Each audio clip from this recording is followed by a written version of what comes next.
Nous, jeunes ressortissants de Sandoa, avons suivi avec indignation l'arrêt de la Cour constitutionnelle disqualifiant notre d'une fils honorable Makong Kayong Marc au profit de Madame Kainda Maïna Adel. Nous rejetons cette décision séparatiste pouvant créer un conflit intercommunautaire. Nous demandons avec effet immédiat sa réhabilitation dans un bref délai.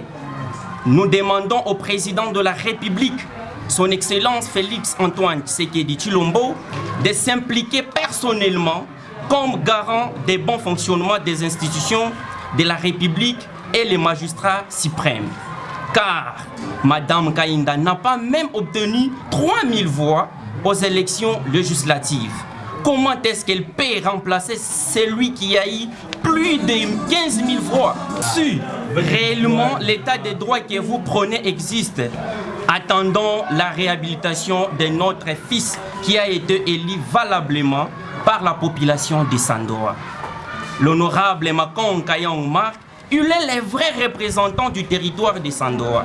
Par ailleurs, nous signalons à toutes les autorités de la République que Madame Kainda n'a jamais été élue valablement à Sandoa, seulement sa façon de tricherie qui la caractérise en voulant prendre Sandoa en otage alors qu'elle n'a fait pour ce territoire depuis son entrée en politique.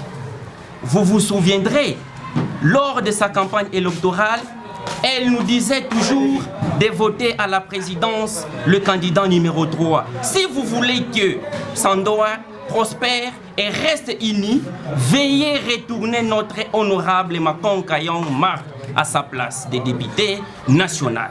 Que vive le ressortissant de Sandoa.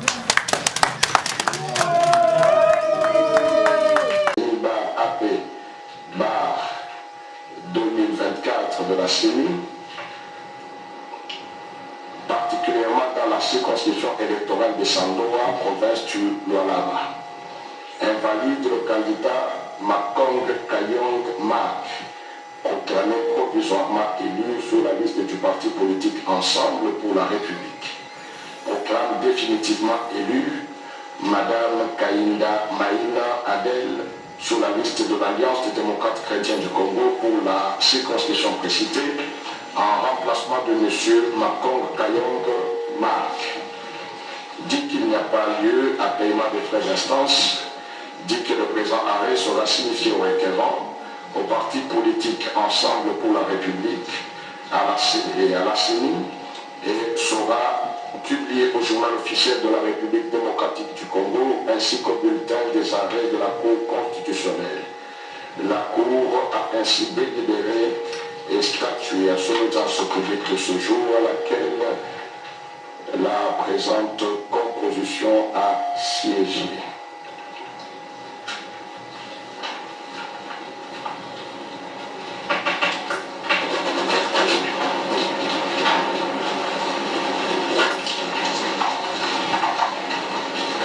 La première chose à retenir, c'est que Ensemble pour la République a considéré le chaos électoral qui a prévalu comme étant une procédure de désignation frauduleuse du président Tshisekedi ainsi que de sa famille politique à gérer les institutions en dehors de toute volonté populaire.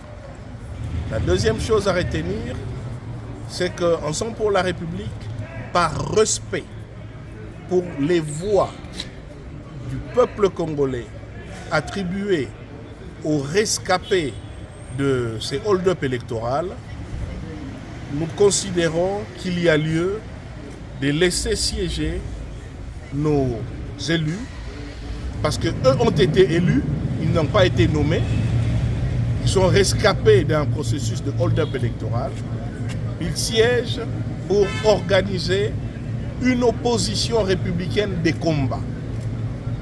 La troisième chose à retenir, c'est qu'Ensemble pour la République entend immédiatement faire intenter des actions pour l'arrestation de tous les personnels de la CENI qui, à tous les niveaux, se retrouvaient impliqués dans la gestion du dispositif électronique de vote, les fameuses machines à voter, qu'on a retrouvés illégalement entre les mains des tiers.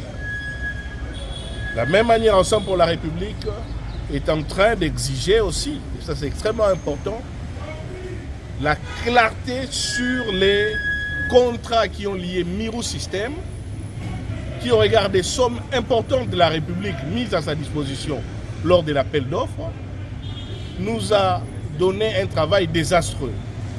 Avec des machines à voter prétendument inviolables, mais qui ont fait l'objet aujourd'hui de réinitialisation, tricherie et des codes entre les mains des candidats de l'Union sacrée. Et en plus, la production des cartes d'électeurs des Mirou System a été totalement désastreuse avec des cartes de qualité totalement inacceptable et dont les écrits s'effacent. Aussi, Ensemble pour la République exige la libération de nos prisonniers politiques, notamment l'honorable Mike Mukebai, l'honorable Salomon Idi Kalonda Dela, mais aussi et surtout le fait de libérer les personnes victimes des harcèlements du fait de leurs opinions, dont les journalistes Stanis Boudjaké. Par ailleurs, Ensemble pour la République exige la lumière sur la mort de l'honorable Chéribert Okende, sur la mort des maîtres Dido Kakisingi, qui ont été assassinés lâchement et que leurs bourreaux soient mis à la disposition de la justice.